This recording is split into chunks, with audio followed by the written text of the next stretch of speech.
Bismillahirrahmanirrahim. Assalamualaikum warahmatullahi wabarakatuh.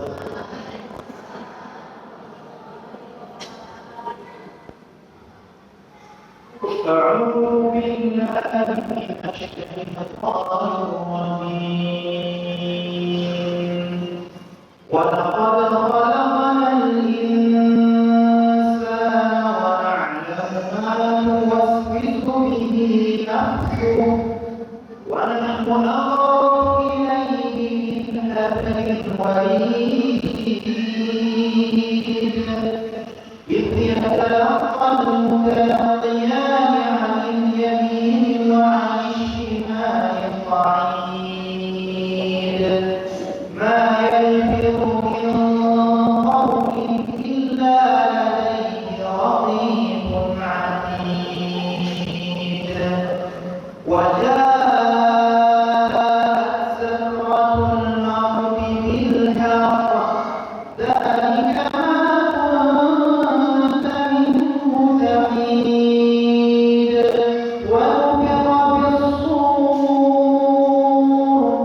ونفخ بالصور ذلك يوم الوعيد وجاءت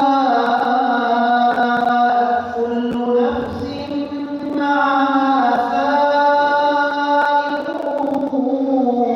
وشهيد لقد كنت في غفلة من هذا فكشفنا عنك غطاءك لقد كنت في غفلة من هذا فكشفنا عنك غطاءك فبصرك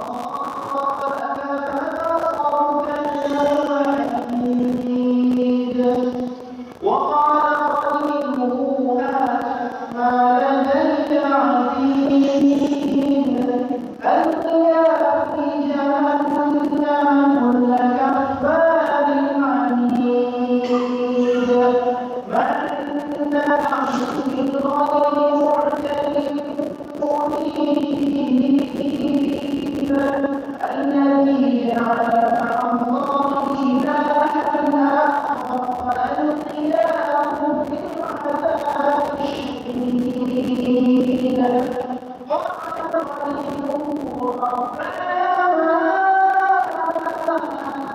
أطغيته ولكن كان في ضلال بعيد قال لا تختصموا لدي وقد قدمت إليكم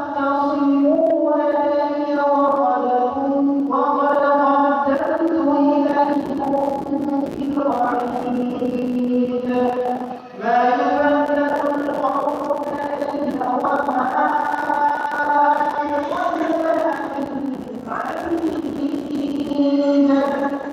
وما يوم نقول لجهنم هل امتلأت وأزلفت الجنة للمتقين غير بعيد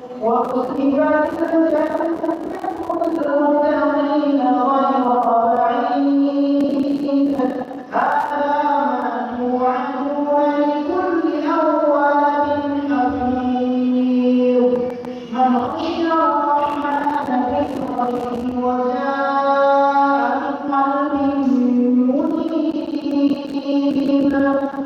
ادخلوها بسلام ذلك يوم الخلود لهم ما يشاءون فيها ولدينا مزيد صدق الله العظيم. Bismillahirrahmanirrahim.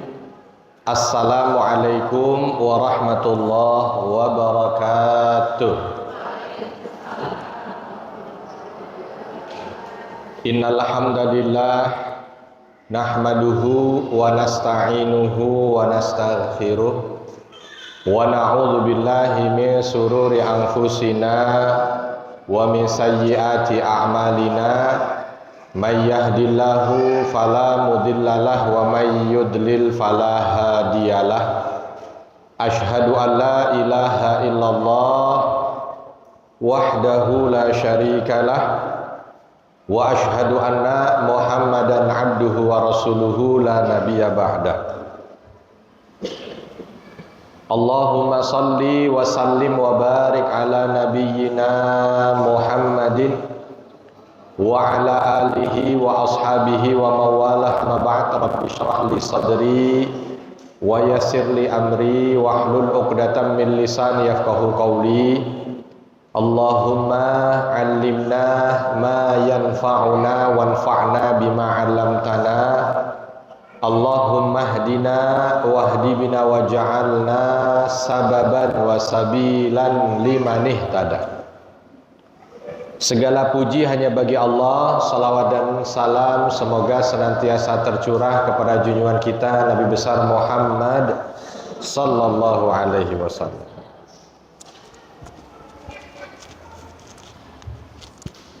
Apa kabar ibu-ibu, bapak-bapak, sehat? Alhamdulillah. Sebentar lagi Ramadan. Ini sudah tanggal 14 Sya'ban. Berarti kurang lebih 15 hari lagi. Maka sebelum kita mulai materi, saya berpesan untuk diri saya pribadi dan kita semua, mari persiapkan dengan sebaik mungkin. Karena boleh jadi Ramadan ini adalah Ramadan terakhir buat kita. Maka kalau Ramadan ini adalah Ramadan terakhir buat kita insya Allah sudah maksimal, insya Allah sudah optimal. Oleh sebab itu, ibu dan bapak sekalian yang dirahmati Allah, alangkah baiknya kalau kita di sisa hari ini betul-betul fokus dengan Ramadan kita. Saya ada cerita. Kemarin di awal Januari, ketika lagi berangkat ke Aqsa, sampai di Aqsa hari Jumat, jamaah dapat sholat Jumat. Lalu ketika subuh hari Sabtunya jam 3 pada turun ke lobi hotel untuk bisa sholat tahajud. Mau sholat tahajud ke Masjidil Aqsa, terus langsung dilanjutkan sholat subuh. Tapi begitu lagi turun, itu ternyata di lobi baru tahu hujan deras. Padahal kalau namanya di Aqsa itu, hotel terdekat saja itu kurang lebih sekitar 1 kilo jalannya. Ya, sahabat, jamaah itu pada bingung. Duh, gimana ini? Karena apa? Gak tahu kalau itu mau hujan. Jadi gak pada bawa baju hujan, gak bawa payung. Ya. Akhirnya beberapa yang sudah turun, saya inisiasi telepon mobil golf. Ada mobil listrik yang disediakan oleh masjid memang untuk jemput jamaah. Tapi ternyata mobil golfnya juga malam itu dicasnya belum maksimal. Ya, jadi yang jemput juga nggak maksimal. Banyak yang mau dijemput. Lagi panik seperti itu, kredit seperti itu, tiba-tiba turun jamaah. 2 orang suami istri pakai jaket anti angin, mantol, ya. Terus jas hujan, bawa payung. Dengan santainya dia bilang, "Ustadz, ayo kita ke masjid." Ya. Yang lain ke masjid, situ enak ke masjid, ya, pakaiannya sudah lengkap. Kita basah kuyup ini, nah, gitu ya. Tapi dia santai aja. Nah, sebentar, ini kan lagi hujan. Iya, hujan, tapi kan saya ini pakai pakaian sudah siap ini dengan mantol hujan ini sudah siap. Ya. Saya cuma senyum-senyum. Nunggu mobil golf nggak datang-datang. Akhirnya apa? Hujan sudah mulai sedikit reda, walaupun belum habis, tapi sudah mulai sedikit reda. Akhirnya udah mendekati adzan pertama ya. Adzan pertama itu 1 jam sebelum adzan subuh. Akhirnya diputuskan udah berangkat. Kebayang, hujan masih setengah, ya, jamaah itu pada bingung, termasuk saya. Lari sana cari teduhan, lari sini. Di tengah jalan agak deres, akhirnya cari tempat neduh. Nih yang dua sudah lengkap dengan payung dan jas hujannya, nyantai aja berdua. Sampai di masjid, dia copot jasnya, dia letakkan di tempat ada penitipan jas di situ, terus dia masuk, wah, badannya itu nggak ada basah sama sekali, kita kedinginan. Karena kehujanan, apalagi kalau kemarin itu Januari 5 derajat. Udah 5 derajat kehujanan. Ada yang sibuk bolak-balik ke kamar mandi, Ustadz ke toilet dulu, Ustadz ke toilet dulu. Oh, dia santai. Lagi sholat, selesai sholat, tahajud, dia buka tasnya, oh, dia ambil botol minum, dia minum. Begitu ditanya, apa itu? Air jahe. Jangan-jangan dikeluarin pisang goreng habis itu gitu. Kita yang lain, apa hikmah yang bisa diambil? Memang beda orang berbekal dengan tidak berbekal. Ya, ini cuma di satu momen sholat. Yang berbekal sudah dari awal dia santai. Orang kebingungan kena air hujan, dia santai. Orang kedinginan, dia tetap hangat. Orang bingung, dia malah minum jahe. Orang sholatnya kurang khusyuk sebab nahan air, buang air kecil karena kedinginan, dia mah udah bisa khusyuk. Itu. Makanya Allah Subhanahu wa taala menyampaikan wa tazawwadu fa inna khairaz zadit taqwa. Berbekallah kalian ketika ingin melaksanakan aktivitas ibadah, dan sebaik-baik bekal itu adalah takwa. Nah, pelajaran buat kita insya Allah yang akan masuk di bulan Ramadan ini, pertanyaan besarnya, sudahkah kita berbekal? Karena jangan sampai nanti ketika kita tidak berbekal, seperti yang tadi di saat lagi hujan, tidak punya mantel, tidak punya jas hujan, tidak punya payung, akhirnya kesibukan sendiri, ribut sendiri. Ya, seharusnya bisa nyaman ibadah, hanya gara-gara tidak berbekal dengan baik, akhirnya kalang kabut. Oleh sebab itu, maka bismillah, sisa 15 hari memang bukan waktu yang panjang, tapi insya Allah bukan waktu yang pendek. Cukup untuk kita membekali diri, sehingga Ramadan besok itu bisa menjadi Ramadan terbaik. Oleh sebab itu, sebulan yang lalu saya sampaikan di hadapan ibu-ibu, di hadapan bapak-bapak, bahwa kami Madarif Institute insya Allah akan mengadakan bincang Madarif. Sebentar lagi itu waktunya, 10 hari lagi, berarti kurang lebih tanggal nggak nyampe 8 hari lagi ya, tanggal 22 Februari jam 9 sampai dengan menjelang duhur. Kemarin ini spesial karena diumumkan ini pertama kali di sini, maka di sini kemarin dapat harga apa? Spesial. Kemarin ada yang dapat harga 50.000. Kalau sekarang sudah tidak lagi. Sekarang harganya sudah harga normal. Apalagi nanti ada grand prize-nya umroh. Alhamdulillah ada travel yang memberikan grand prize umroh. Nggak tahu apakah dari Husnul Khotimah Masjid Dzarratul Mutmainnah Batan yang dapat ataukah, tapi ada grand prize umroh. Maka bismillah, di situ kita akan membahas ada 3 sesi, Bu. Sesi pertama kita akan bahas tentang beberapa hukum seputar puasa yang ini darurat tapi banyak yang tidak tahu, sehingga akhirnya orang-orang kualitas puasanya berkurang.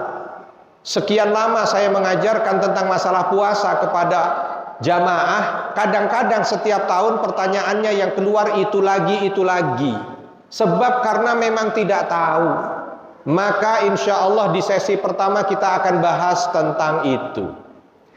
Di sesi kedua kita akan bahas tentang bagaimana Nabi Muhammad sallallahu alaihi wasallam menjalankan Ramadan. Beliau itu Ramadan tidak banyak, Ibu. Ramadan Nabi itu hanya 8 kali.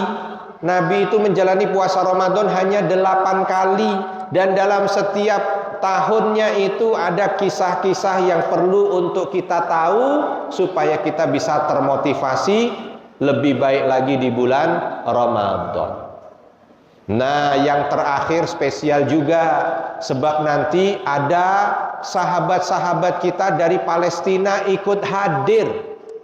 Hampir 20 jumlahnya hadir bersama kita, asli dari Palestina. Ada yang dari Gaza, ada yang dari tepi barat. Insya Allah nanti bersama dengan kita untuk saling bertukar cerita, sehingga nanti sahabat-sahabat kita yang dari Palestina, karena ceritanya mereka datang ke sini sebagai dai, datang ke sini istrinya masih di Gaza, anaknya ada yang masih di Gaza, bahkan ada yang istrinya meninggal saat perang kemarin. Bahkan nanti yang mengaji di awal adalah seorang imam dari masjid yang ada di utara Gaza, dan masjidnya sudah rata dengan tanah.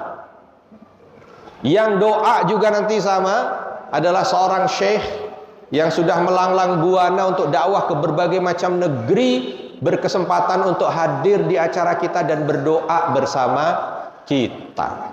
Semoga mudah-mudahan keberkahannya hadir di acara itu. Jadi bagi ibu-ibu kemarin yang sudah daftar tapi mungkin bingung, ada terdata yang belum bayar yang 50.000 itu, mungkin bingung mau bayarnya kemana, caranya bagaimana, insya Allah nanti teman-teman Madarif siap di depan untuk membantu. Karena ini acaranya kalau menurut saya insya Allah bermanfaat. Kalau tidak hadir kayaknya rugi. Ya, jadi yang kemarin sudah daftar dan ternyata mungkin belum dihubungi atau apa, nanti silahkan hubungi ke teman-teman para dai, para ustadz Madarif yang ada di depan. Sebab untuk yang harga kemarin itu hanya ada di masjid ini, ya. Kalau untuk yang tempat lain jangan cerita-cerita Bu ya, sebab di tempat lain tidak ada harga yang spesial seperti di tempat ini, ya. Alhamdulillah.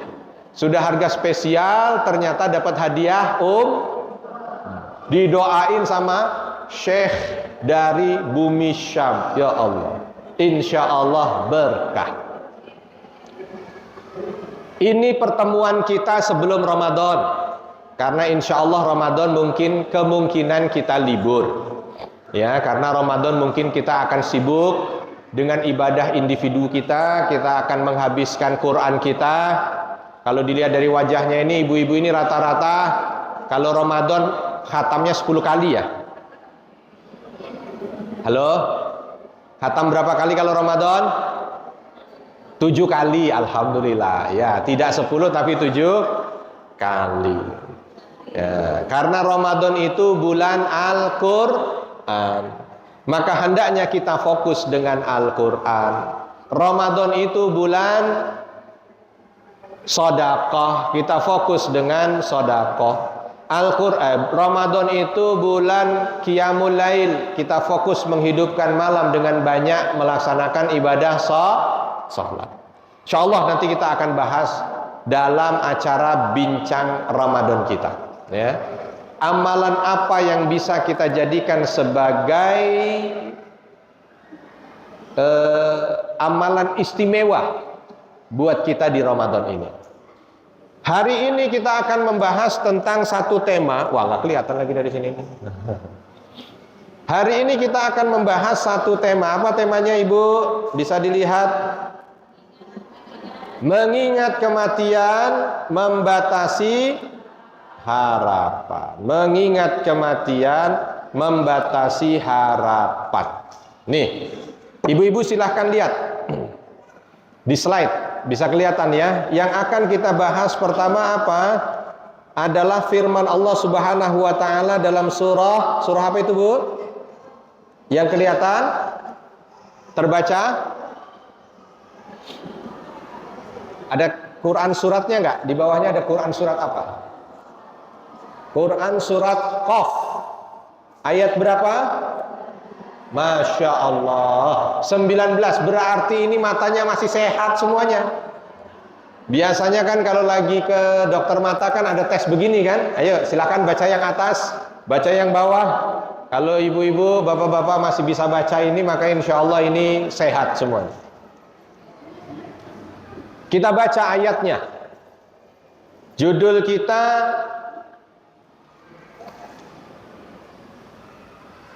apa tadi judulnya? Mengingat kematian, membatasi harapan. Mengingat kematian itu seperti yang sudah kita bahas sebelum ini, Bapak Ibu. Bagaimana kita ini menjadikan kematian itu pengingat. Kafa lil mauti mau'izah. Kafa lil mu'minin bil mauti mau'izah. Cukup bagi seorang mukmin kematian itu menjadi pengingat. Kadang-kadang kita ini lupa kalau tidak diingatkan kematian, sehingga hidup kita ini kebablasan. Kebablasan, punya harapan yang seolah-olah tidak dibatasi kematian. Contoh misalkan Bu, apa biasanya harapan yang biasa ada di kita? Apa harapan apa yang biasa ada di kita itu berharap apa? Contoh misalkan, ada harapan tidak? Ibu-ibu, bapak-bapak punya harapan atau tidak? Punya keinginan atau tidak? Punya mimpi atau tidak?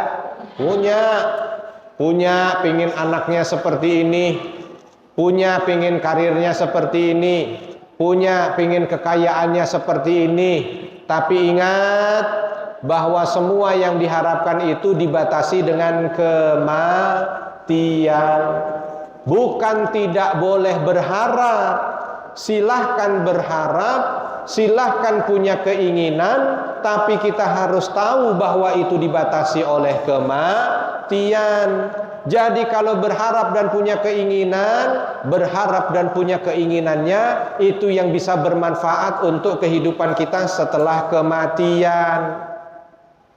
Kalau ada orang yang punya cita-cita punya mall, mau bangun mall terbesar di Serpong, kira-kira ini manfaat nggak buat kematiannya? Halo?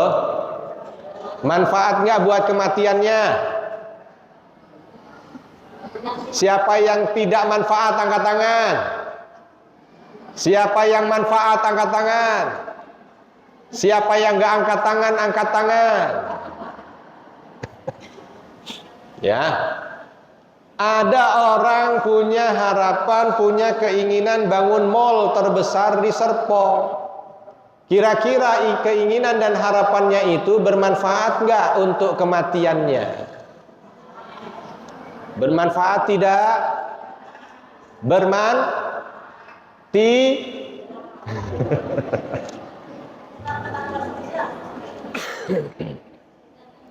Begitu ditanya bermanfaat tidak? Tidak.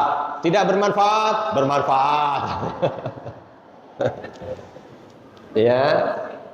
Mungkin bimbang dan ragu sebab di antara dua, betul? Bisa bermanfaat, bisa tidak bermanfaat. Kalau dia niatkan memang itu untuk bekal setelah kematian, bisa bermanfaat. Contoh, misalkan dia buka mall terbesar di Serpong. Terus dia sampaikan 50% keuntungannya adalah untuk fakir miskin. Ya. Lalu 50% sisanya dia berikan untuk sarana ibadah, masjid-masjid dan musola.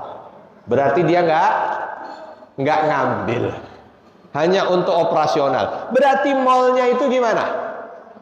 Manfaat untuk kematian. Belum lagi kalau dia pekerjakan semua orang yang punya iman yang baik, sehingga tidak ada lagi orang yang nganggur ketika orang-orang itu soleh dan solehah. Bagus. Ya. Tapi kalau semisal dia bikin mall itu hanya sekedar untuk menumpuk dunia, untuk membuat dia dipanggil orang paling kaya se-Serpong, lalu dengan itu dia sombong, ini kira-kira manfaat untuk kematian? Tidak. tidak manfaat untuk kematian. Oleh sebab itu, makna mengingat kematian membatasi harapan. Coba ayo kita mulai berpikir, setiap apa yang kita inginkan, setiap apa yang kita harapkan, itu kira-kira bermanfaat tidak untuk kematian kita. Pulang dari sini pulang dari sini ibu punya keinginan beli jilbab. Beli jilbab. Kira-kira itu manfaat nggak buat kematian? Manfaat. Terus habis beli jilbab mau sekalian beli kulkas. Mau beli kulkas. Kira-kira beli kulkas ini manfaat nggak buat kematian? Ayo, kok masih bingung ya? Kalau masih bingung, saya belum lanjut ke slide. Karena ngaji kita harus begitu. Ngaji kita bukan doktrin, tapi ngaji kita memahami sehingga bisa praktek. Saya ulangin lagi. Kasus dari orang yang ingin bikin mall terbesar di Serpong sudah paham? Baik. Sekarang saya tanya ke kita, ke individu kita. Ibu punya harapan, punya keinginan pulang dari sini mau mampir beli jilbab. Manfaat nggak buat akhirat? Habis beli jilbab mau beli kulkas. Manfaat nggak buat akhirat? Alhamdulillah. Habis beli kulkas mau beli emas. Manfaat nggak buat akhirat? Habis itu beli gado-gado pulang. Manfaatnya? Ya, alhamdulillah. Kalau sudah jawab manfaat, berarti sudah paham. Beli jilbab yang diingat mati. Sebab insya Allah dengan jilbab ini nutup aurat, ini akan bernilai paha. Beli kulkas, insya Allah di situ digunakan untuk nyimpen makanan yang mau dimasak supaya bisa dimakan, membuat kuat ibadah. Dan tidak ada yang mubazir. Sebab kalau nggak punya kulkas mubazir. Tapi kalau ada kulkas, jangan dijadiin dalil buat suami ya, Pak. Kata Ustadz, kalau nggak punya kulkas dosa. Enggak. Salah itu. Ya, itu salah, kesimpulannya salah. Tapi kalau mau beli kulkas dia niatkan begitu, bagus. Setelah itu dia mau beli emas. Kalau dia beli emas itu dia niatkan supaya dia nampak punya nikmat dari Allah. Bukan mau buat sombong, bukan. Dia ingat bahwa Allah itu suka kalau nikmatnya itu nampak di hadapan para hambanya, maka dia beli itu dengan tujuan untuk menunjukkan nikmat itu di hadapan Allah. Dia gunakan untuk ibadah, pahala. Habis itu beli gado-gado. Dia lihat tukang gado-gado masih sepi. Kasihan daripada dia nggak bisa ngasih makan anak. Kita beli supaya apa? Ini bisa jadi rezeki buat dia. Pahala lagi. Pulang ke rumah isinya semua pahala. Berangkat pengajian pahala, beli jilbab pahala, beli kulkas pahala, beli emas pahala, makan gado-gado pahala. Kalau habis makan gado-gado meninggal, itu sudah numpuk pahala. Ya. Kok ngeri amat Ustadz makan gado-gado meninggal? Bukan, sebab karena tema kita ini kan husnul khotimah. Jadi pasti arahnya selalu mengingat pada kematian. Saya heran, Bu, di mana saya ada pengajian husnul khotimah, bukannya orang takut, malah kadang-kadang mau datang lagi. Padahal pengajiannya itu kan bicara tentang kematian. Biasanya orang-orang kalau diomongin tentang kematian itu senang apa takut? Takut. Tapi kenapa ibu datang? Ya. Kayaknya memang sudah tidak lama lagi. Ya. Enggak insya Allah, Bu. Ya. Kemarin Di kompleks saya ada pengajian bulanan. Tiba-tiba yang di komplek minta supaya saya ngisinya materi tentang husnul khotimah. Mungkin karena tahu saya sering ngisi bulanan di Masjid Darratul Mutmainnah Batan ini. Materinya husnul khotimah, terus minta materi husnul khotimah. Begitu saya sampaikan materi husnul khotimah, setelah pengajian ada yang langsung masuk rumah sakit. 5 hari setelah itu meninggal dunia. Masya Allah. Mudah-mudahan beliau husnul khotimah. Jadi siap-siap ya Bu ya, karena biasanya itu jamaah duluan baru ustadznya ya, atau sebaliknya ustadznya belakangan, jamaah dulu.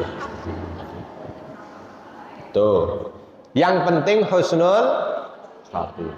Sudah tahu itulah dia makna mengingat kematian, membatasi harapan. Silahkan kita mau punya harapan apapun, silahkan kita mau punya keinginan apapun, silahkan kita mau punya rencana apapun, tapi ingat semua itu dibatasi dengan kematian, dan kita harus bisa membuat semua yang mau kita lakukan itu punya nilai kalau kita nanti meninggal. Seperti ibu datang kemari, insya Allah duduknya kita itu punya nilai untuk akhirat kita.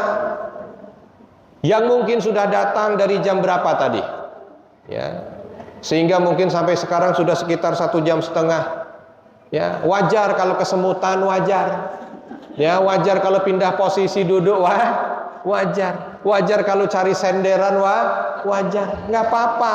Tapi itulah dia semutan yang akan menjadi saksi nanti di kubur. Tiba-tiba begitu kita didatangin malaikat mungkar nakir, dia bertanya tentang pertanyaan, semutannya yang datang. Semutannya yang datang yang jawab. Kata semutan bilang ke kita, sudah Bu, biarin Bu, Ibu diem aja, biar saya yang jawab. Kita tanya, siapa kamu? Saya semutan Ibu waktu pengajian dulu. Coba bayar. Ya, wah bahagia kalau begitu. Ya. Saya apalagi biasanya pengajian nah, saya encoknya Ibu, saya pegelnya Ibu, saya ongkosnya Ibu. Ongkos kita kan dari rumah, ada yang ongkos, ada yang ongkos nggak dari rumah, ada yang bayar ongkos. Alangkah bahagianya, dan tidak jadi apa-apa itu yang kita keluarkan kalau tiba-tiba dia datang di kubur. Begitu kita lagi ditanya, pertanyaannya susah, tiba-tiba datang, biar saya yang jawab Bu. Loh, siapa kamu? Saya ongkos Ibu dulu, yang Ibu keluarin buat pengajian. Nah sekarang tugas saya membantu Ibu. Ya Allah, alangkah bahagianya. Itu kalau ongkos buat pengajian. Kalau ongkos buat datang ke majelis gosip, lain ceritanya. Dia akan jadi musuh kita. Ya, kita kan kadang-kadang namanya keluar ongkos itu kemana-mana ya. Ada yang keluar ongkos ke acara yang baik, ada keluar ongkos ke acara yang tidak baik. Kalau keluar ongkos untuk acara yang baik, maka itu yang akan menjadi asisten kita menjawab pertanyaan kubur. Sedangkan ongkos yang kita keluarkan untuk hal-hal yang bernilai maksiat, maka itu akan menjadi musuh kita di kubur. Na'udzubillah. Maka bersyukur Bu kalau masih punya kesempatan mengeluarkan harta, digunakan untuk aktivitas amal soleh itu. Nah sekarang kita lihat ayatnya dalam surah Qaf yang dibaca oleh Ustadz Khalid tadi. Surat Qaf ayat berapa sampai berapa? Angkat tangan. Berapa Bu? Masya Allah. Ada lagi? Pojok tadi berapa Bu? 16 sampai? Ya Allah, alhamdulillah Ibu. 16 sampai 35. Yang tadi 3 jawab sudah daftar buat 22 Februari? Alhamdulillah. Nanti insya Allah tambahan hadiahnya. Nah, ya. 16 sampai 35. Tapi saya akan mengambil di surah Qaf ayat 19-nya sesuai dengan apa yang ada di situ. A'udzu billahi minasyaitonir rajim. Bismillahirrahmanirrahim. Wajaat sakratul mauti bil haqq dzalika ma kunta minhu tahid. Wajaat sakratul mauti bil haqq, seketika.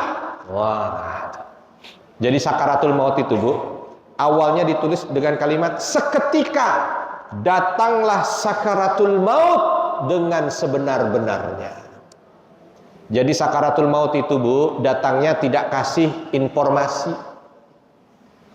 Ya, kalau bincang madarih masih kasih informasi tanggal 22 Februari dikasih tahu, tapi kalau sakaratul maut nggak ada. Ya, nggak ada. Sebulan sebelum sakaratul maut malaikat datang ngetok pintu ibu, "Assalamualaikum." "Waalaikumsalam." "Siapa?" "Israel." "Ada apa?" "Mau ngasih tahu ya, Bu, waktu sebulan lagi." Nah, kira-kira gitu. Kalau begitu kira-kira gimana, Bu? Bapak Ibu lebih enak kalau kematian itu dikasih tahu atau tidak dikasih tahu? Gimana? Lebih enak dikasih tahu atau tidak dikasih tahu?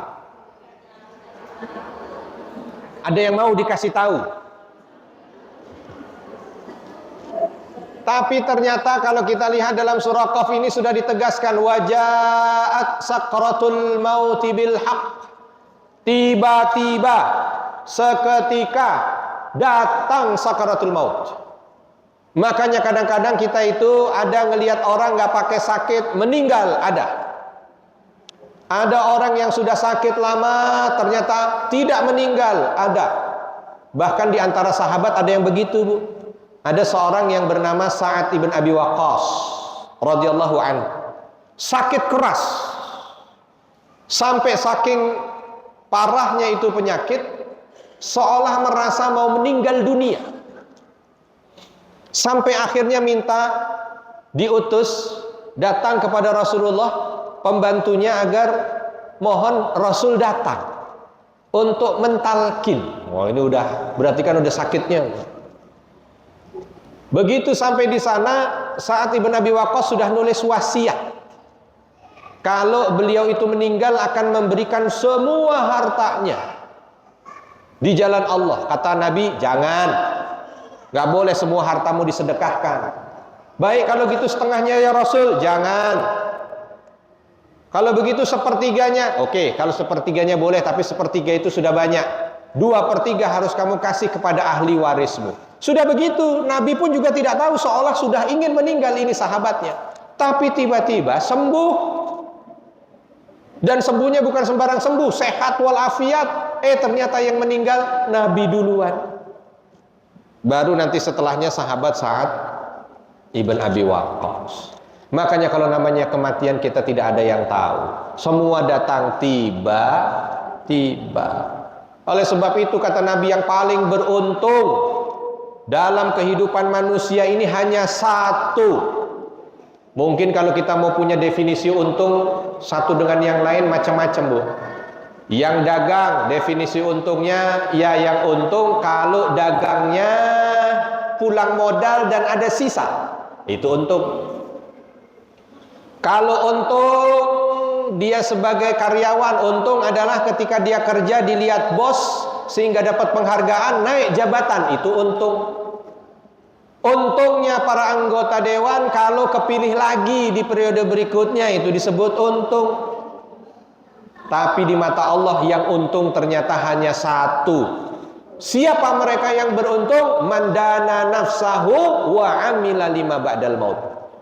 Yang disebut beruntung itu adalah mereka yang ketika dalam hidup selalu siap sedia untuk menghadapi kematian dan senantiasa beramal untuk kehidupan setelah kematiannya. Itu yang beruntung.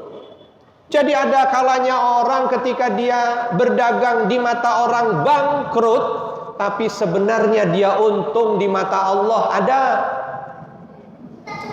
Ini orang lihatnya kasihan. Aduh, kasihan itu ibu fulanah. Dagang-dagangnya bangkrut. Kita kasihan dan kita nyebut bangkrut, tapi ternyata di mata Allah dia untung.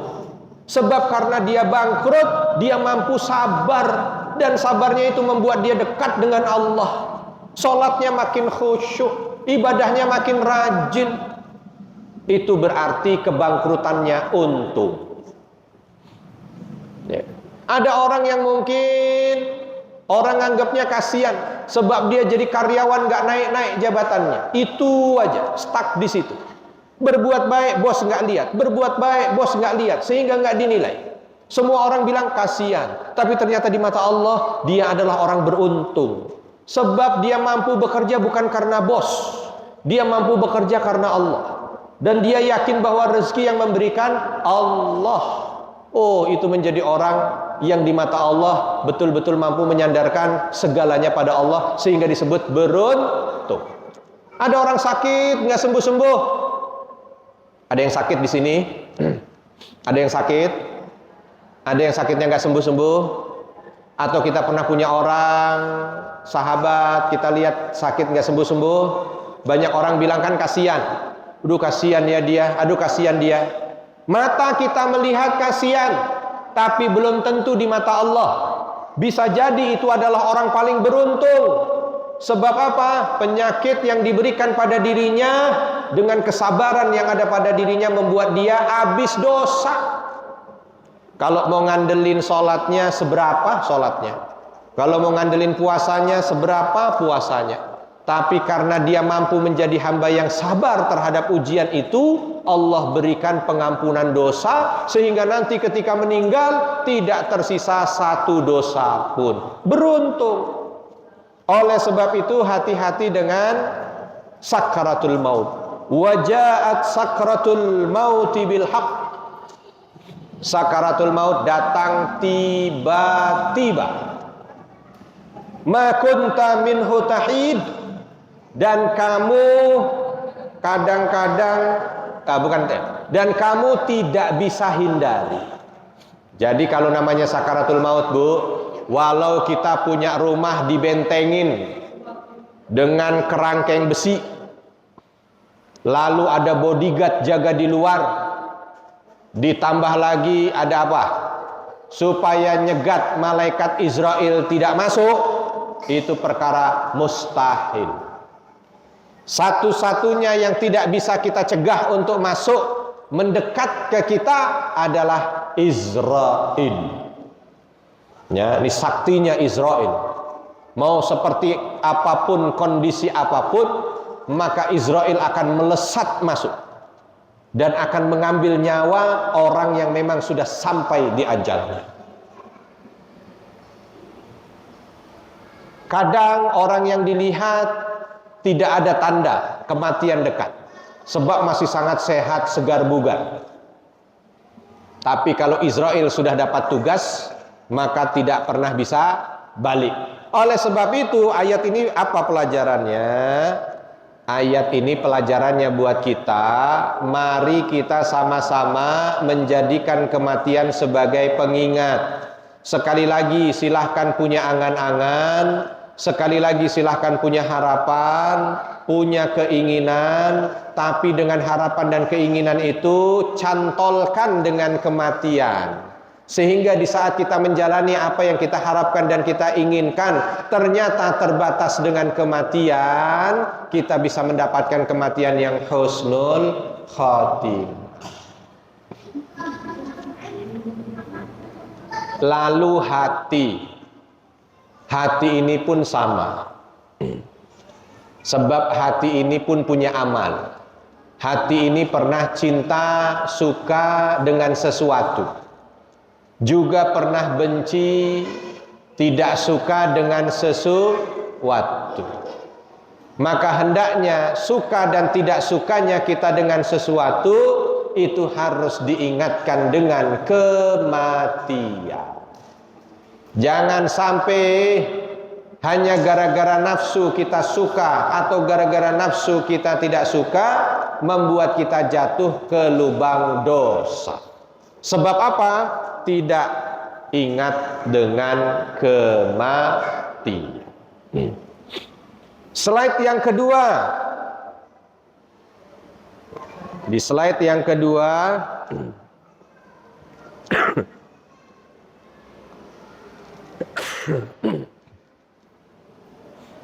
Dzarhum ya'kulu wa yatamatta'u wa yulhihimul amal fasaufa ya'lamun.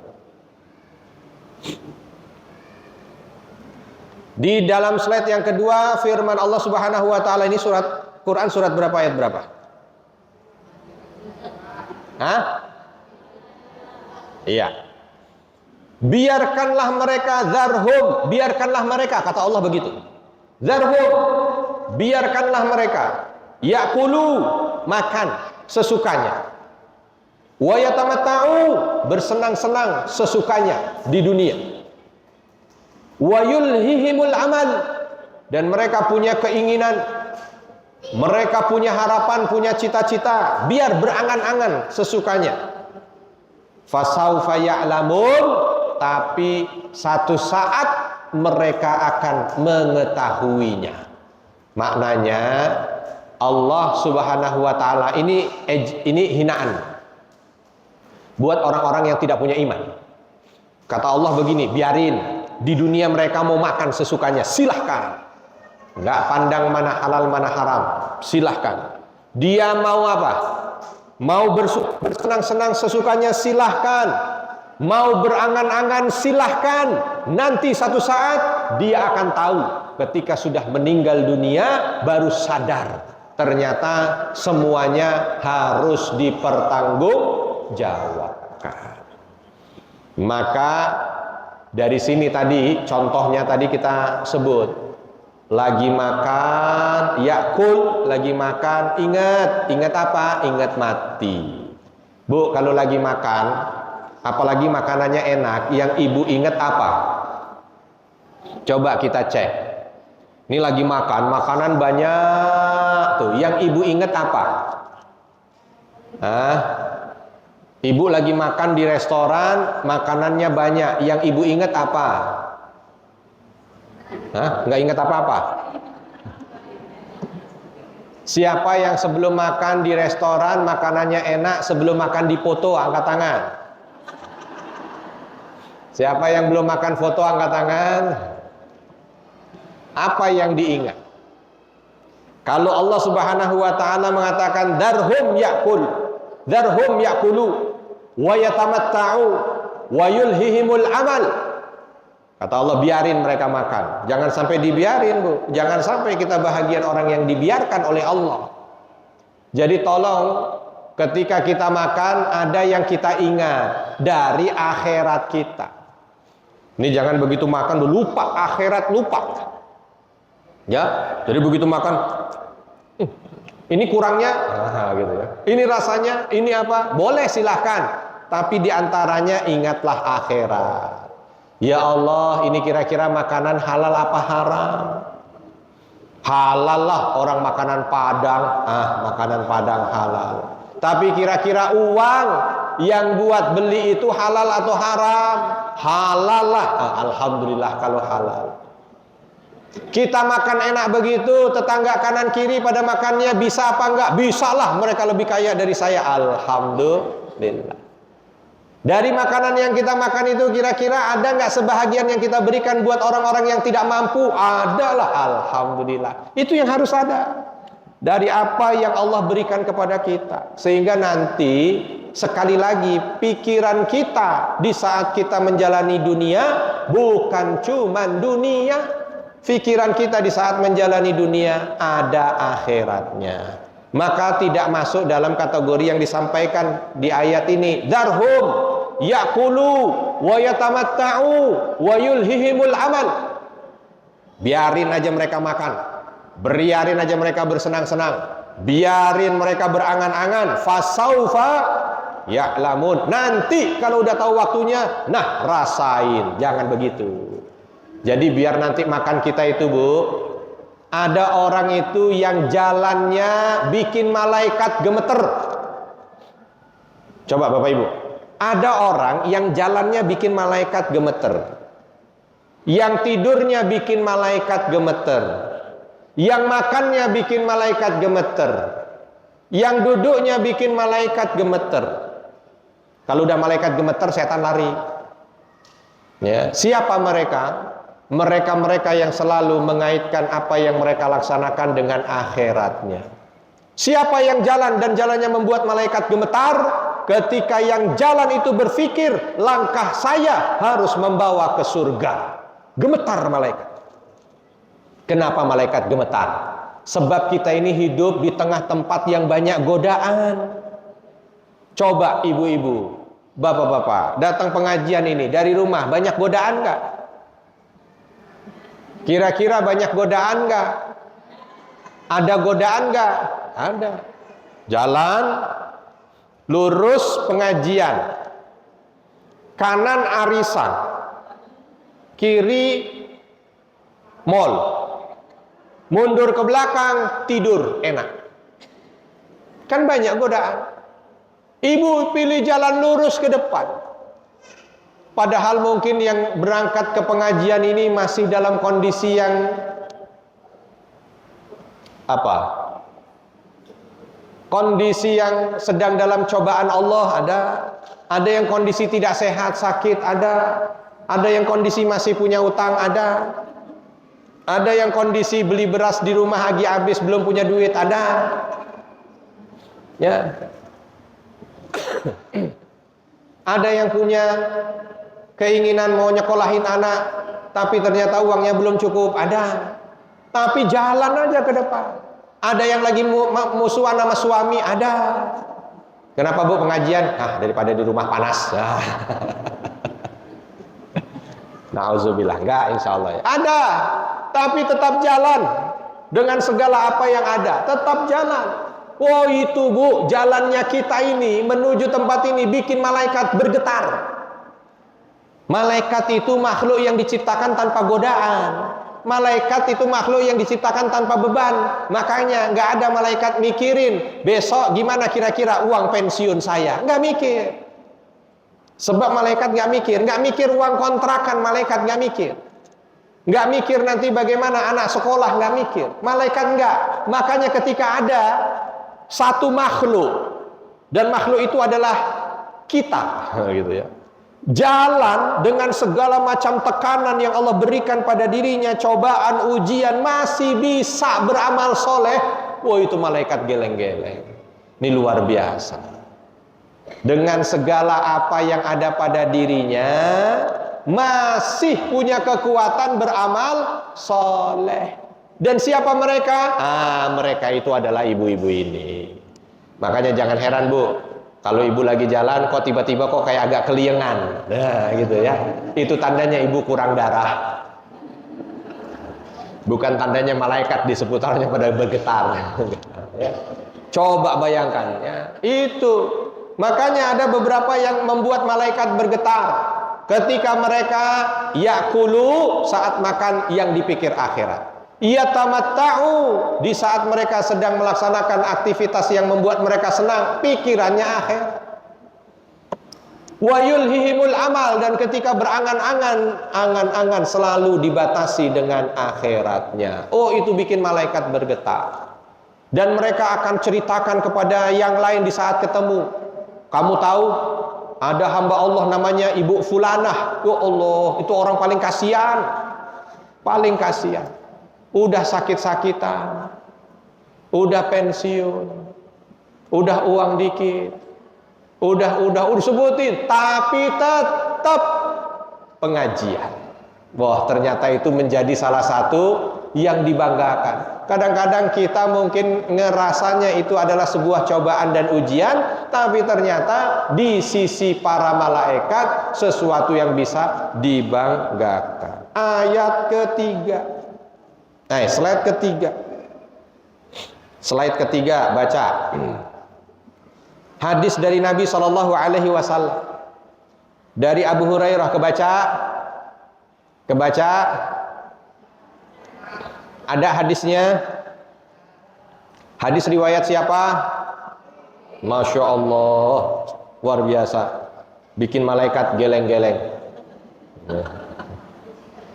Hadis riwayat Bukhari. Nomor berapa? Nggak ada. Kirain ada nomornya, terus ibu tahu letaknya di mana. Wah, berarti ini udah jadi ustazah semua. Apa yang disampaikan oleh Nabi Shallallahu Alaihi Wasallam, la yazalu qalbul kabir syabban fitnatain fi hubbid dunya wa tulil amal.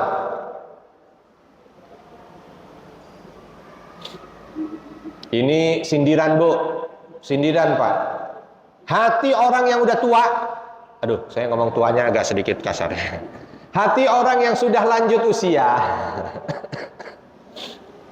Orang yang lanjut usia ini punya hati dan dia tetap akan merasa seolah anak muda. Itu kalau lagi mikirin dunia, sama lagi mikirin angan-angan. Saya nggak tahu bener apa enggak, karena saya belum tua. Coba, kira-kira bapak ibu yang sudah karena tua itu kalau sudah di atas di atas 75 tahun. 75 tahun itu tua. Orang kalau sudah di atas 75 tahun, ini katanya tetap akan menjadi muda kalau ingat dunia. Apa betul apa enggak? Karena saya belum 75 tahun, jadi saya belum tahu. 75 tahun, dibalik pun saya belum. 57 tahun juga belum. Ya, kira-kira apa benar kalau orang sudah tua itu kalau untuk urusan dunia katanya masih semangat? Benar apa enggak? Atau sudah enggak semangat? Orang kalau sudah tua tetap kalau masih punya angan-angan, angan-angannya pun masih panjang. Benar atau tidak? Yang bisa menjawab yang sudah tua. Ya.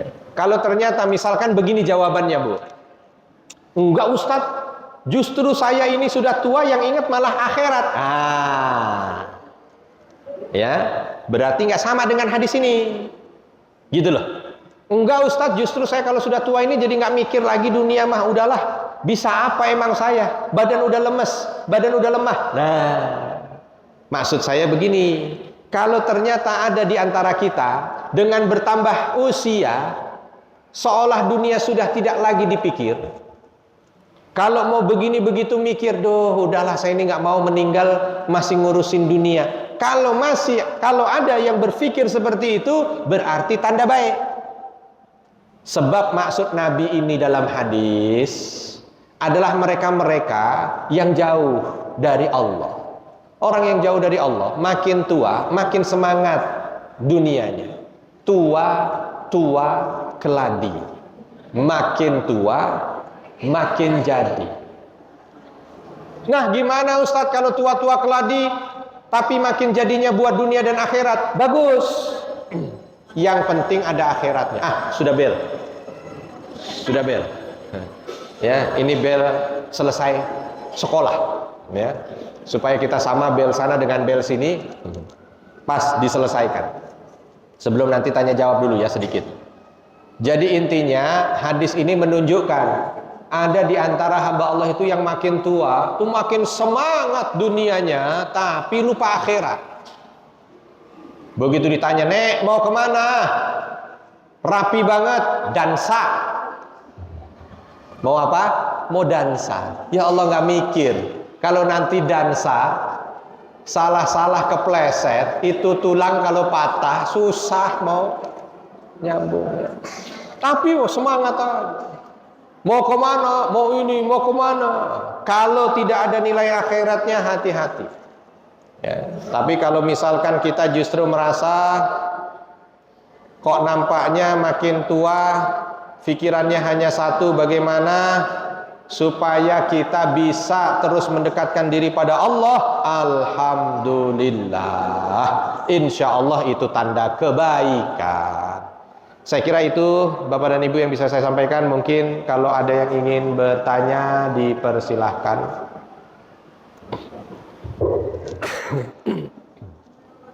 Kami buka sesi tanya jawab. Bismillah.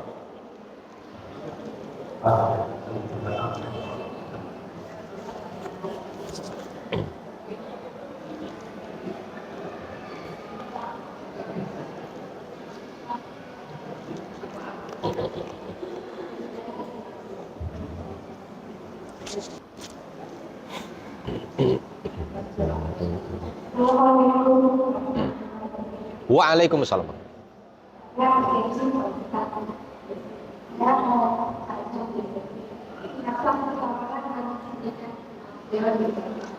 Kurang jelas Ibu? Kurang jelas, mungkin bisa lebih dekat mic-nya.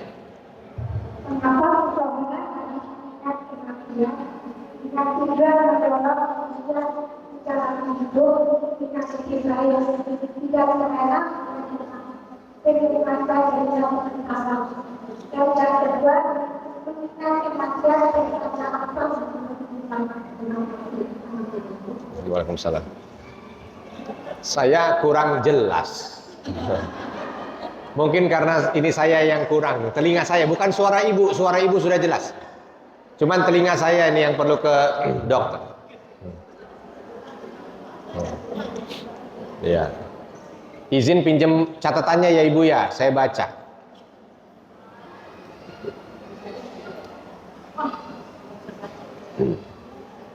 Ya. Oh ya. Ini tulisan dosen. Mengapa seseorang harus mengingat kematian? Tujuan mendorong manusia menjalani hidup dengan lebih baik, tidak terlena oleh kenikmatan dunia sementara. Betul Bu, itu jawabannya. Ya Allah Ibu, ini rangkuman namanya, bukan pertanyaan. Mengapa seseorang harus mengingat kematian? Karena tujuannya mendorong manusia menjalani hidup lebih baik, tidak terlena dengan kenikmatan dunia yang sementara. Itu jawabannya Bu, makasih. Jadi mengingat kematian itu supaya orang itu di saat hidup di dunia ini hidupnya lebih baik. Ya, hidupnya lebih baik. Orang yang mengingat mati, kualitas hidupnya lebih baik dibanding dengan orang yang tidak mengingat mati.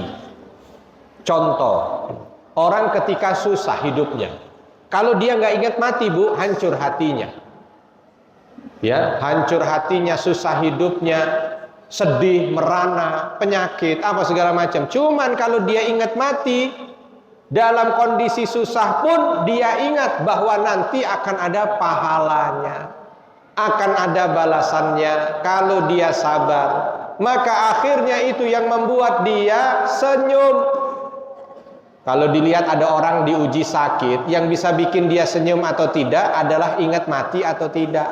Kalau dia ingat mati, insya Allah saat sakit pun senyum, sebab dia tahu sakitnya ini akan bernilai pahala. Apa yang membuat dia berkualitas hidupnya? Sebab karena ingat mati. Karena ingat mati dia berkualitas hidupnya. Akhirnya apa? Dia melakukan apapun tujuannya untuk memberikan manfaat pada manusia. Sebab dia tahu anfa'un nas, khairun nas anfa'uhum linnas. Yang paling baik di antara manusia adalah mereka yang banyak memberikan manfaat. Jadi dia terus melakukan aktivitas yang bermanfaat, maka hidupnya berkualitas.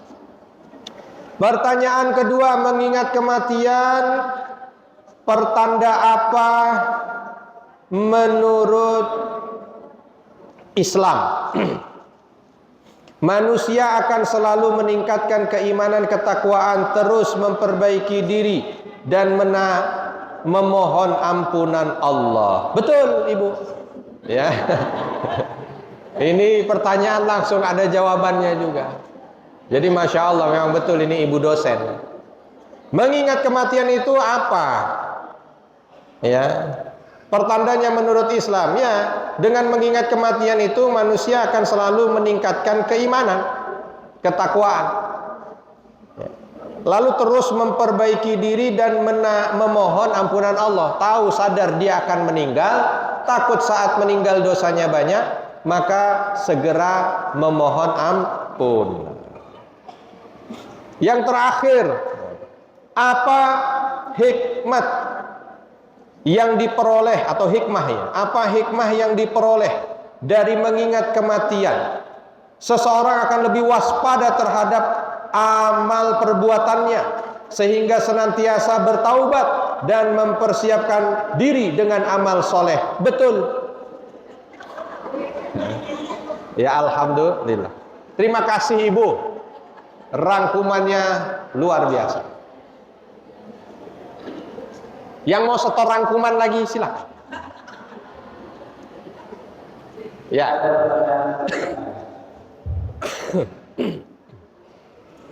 Bismillah.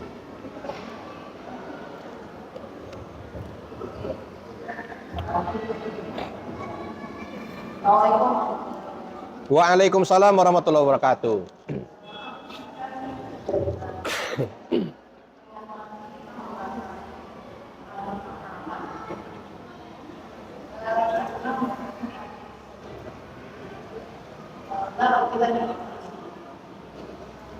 Mic-nya agak didekatkan di Jadi,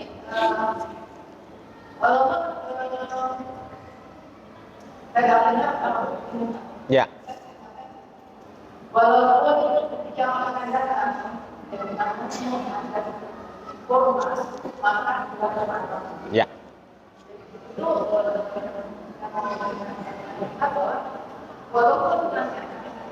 kalau aku bilang apa kemudian yang kedua orang yang benar itu adalah orang yang selalu mati ya teman. Apakah kesimpulannya dari itu tak? Waalaikumsalam warahmatullahi wabarakatuh. Pertanyaannya bagus-bagus. Ada hadis Nabi yang menyebut begini. Jika di tangan kalian itu ada biji korma dan kiamat besok datang, maka tanam itu. Ya. Itu satu. Yang kedua, hadis mengingat kematian. Hendaknya orang yang cerdas yang selalu mengingat kematian. Bagaimana korelasinya? Jadi begini. Seperti yang apa kita tulis, ini artinya membatasi harapan. Mengingat kematian, membatasi harapan. Bukan meniadakan harapan. Kalau meniadakan harapan salah. Memupus harapan salah. Yang ada membatasi. Membatasi harapannya untuk akhirat. Jadi di saat dia tanam dan dia tahu itu besok kiamat, itu untuk menunjukkan bahwa sebagai seorang mukmin tidak ada kata putus asa. Walau seolah besok akan hancur, nggak apa-apa, laksanakan sebab yang dia tanam saat ini, walau tidak sampai berbuah, tapi pahala sudah dia dapat.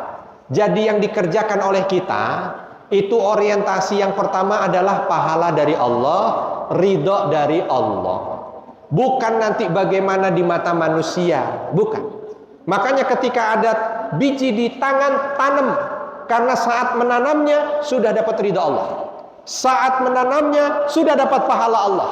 Walaupun dia pun tahu itu tidak akan sampai berbuah, tidak masalah. Sebab Allah tidak menilai hasil, Allah menilai proses. Bagaimana prosesnya, itu yang sudah mendatangkan pahala dari Allah. Begitu ya Bu ya? Baik. Satu lagi, mungkin dari bapak-bapaknya biar adil kalau ada bapak yang bertanya. Ya.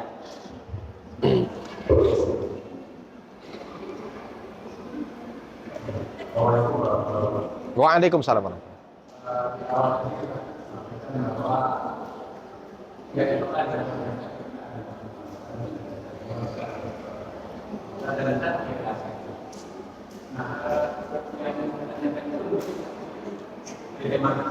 ya.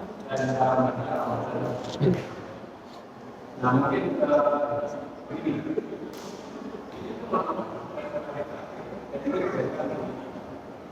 Dan banyak orang itu berbagai caranya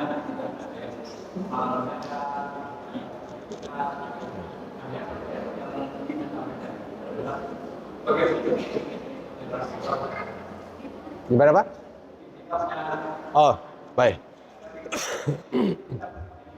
Baik. Ya. Waalaikumsalam warahmatullahi wabarakatuh. Bagaimana iktikafnya Nabi secara lengkap akan kita sampaikan di tanggal 22 Februari. Tapi secara singkat. Nabi SAW memang beliau ketika sudah datang 10 terakhir bulan Ramadan, idza jaa asyrul awakhir min Ramadan syadda mi'zarah wa ahya lailah wa aiqadha ahlah. Kalau sudah datang 10 terakhir bulan Ramadan, maka beliau mengencangkan ikat pinggang, menghidupkan malam dan membangunkan keluarga. Oleh sebab itu ada beberapa riwayat juga di 10 terakhir beliau beriktikaf. Iktikaf tujuannya adalah menghiasi malam di 10 terakhir bulan Ramadan yang sangat memungkinkan adanya Lailatul Qadar di sana, itu dijalani dengan ibadah. Ya, dijalani dengan ibadah. Bagaimana 10 terakhir yang itu merupakan hari terakhir di bulan Ramadan, seolah merupakan waktu-waktu perpisahan dengan bulan mulia ini, dijalani dengan ibadah. Makanya ada sunnah i'tikaf. Tapi kalau ada pertanyaan, gimana Ustadz kalau saya i'tikafnya di rumah? Nggak ada. Kalau i'tikaf bukan di rumah. I'tikaf harus di masjid. Ya. Apakah harus 10 hari terakhir full nggak pulang-pulang? Tidak. Sebab i'tikaf itu waktu minimalnya adalah 2 rakaat sholat sunnah. Itu waktu i'tikaf minimal. Jangan kurang dari itu. Jadi minimal begitu dia niat, saya niat i'tikaf di masjid ini lillahi ta'ala, lalu sholat 2 rakaat, habis itu pulang, sudah i'tikaf. Ya. Tapi kalau mau 10 hari, alhamdulillah. Tapi kalau mau malamnya saja, sebab siangnya masih ada acara, kegiatan, kerja dan lain sebagainya, pun boleh. Sebab Umar bin Khattab pun i'tikafnya di malam hari saja. Sebab beliau pagi harinya masih menjadi khalifah, masih kerja untuk mengurus umat, sehingga masuk di masjidnya beliau di malam hari. Apakah Lailatul Qadar hanya bisa didapatkan oleh mereka yang i'tikaf? Tidak. Lailatul Qadar bisa didapatkan oleh siapapun yang menjalani malam itu dengan ibadah. Lalu tahun ini jatuh di tanggal berapa Lailatul Qadarnya? Akan diumumkan di tanggal 22 Februari. Insyaallah ya Pak ya. Insyaallah nanti kita akan makin dalam membahas tentang Ramadan. Baik, kalau ada kesalahan saya mohon maaf, dan kepada Allah mohon ampun, dan izin nanti Bapak dan Ibu, karena ini adalah pertemuan kita terakhir sebelum Ramadan kan, kalau berkenan nanti kita foto bersama dulu. Langsung semuanya foto bersama sebagai dokumentasi madarif. Ya, dan terima kasih kebersamaan Bapak dan Ibu sampai dengan detik ini sebelum Ramadan. Mudah-mudahan sekali lagi Ramadan besok kita semua sehat walafiat. Ramadan besok bisa maksimal optimal menghiasi Ramadan untuk melaksanakan aktivitas ibadah kita. Kita tutup dengan doa. Alhamdulillahirabbil alamin hamdan syakirin hamdan na'imin hamdan yuafi ni'amahu wa yukafi'u mazidah. Rabbana lakal hamdu kama yanbaghi li jalali wajhikal karimi wa 'azimi sultanik. Allahumma ighfir lil mu'minina wal mu'minat wal muslimina wal muslimat al ahya'i minhum wal amwat innaka sami'un qaribun mujibu da'wati ya qadiyal hajat. Rabbana dhalamna anfusana wa illam taghfir lana wa tarhamna lanakunanna minal khasirin. Allahumma inna nas'alukal huda wat tuqa wal afafa wal ghina. Allahumma a'inna ala dzikrika wa syukrika wa husni ibadatik. Allahumma inna nas'aluka husnal khatimah. Allahumma inna nas'aluka husnal khatimah. Allahumma inna nas'aluka husnal khatimah. Allahumma barik lana fi Sya'ban wa ballighna Ramadan. Allahumma barik lana fi Sya'ban wa ballighna Ramadan. Allahumma barik lana fi Sya'ban wa ballighna Ramadan ya rabbal alamin. Allahumma rabbana ighfir lana wa liwalidina warhamhum kama rabbawna shighara. Rabbana atina fid dunya hasanah wa fil akhirati hasanah wa qina adzabannar. Wa sallallahu wa sallama ala nabiyyina Muhammad walhamdulillahi rabbil alamin. Alhamdulillah. Mudah-mudahan semua bermanfaat dan insyaallah apa yang kita pelajari mendatangkan anugerah husnul khatimah. Untuk fotonya, karena ini ada background, mungkin dulu-dulu tidak foto sebab belum pertemuan terakhir sebelum Ramadan. Karena ini pertemuan terakhir sebelum Ramadan, maka yang berkenan bisa foto di depan, di kanan kiri. Nah, mungkin ini biarkan mejanya ada di sini sebagai dokumentasi. Dan mungkin ada nama-nama kemarin yang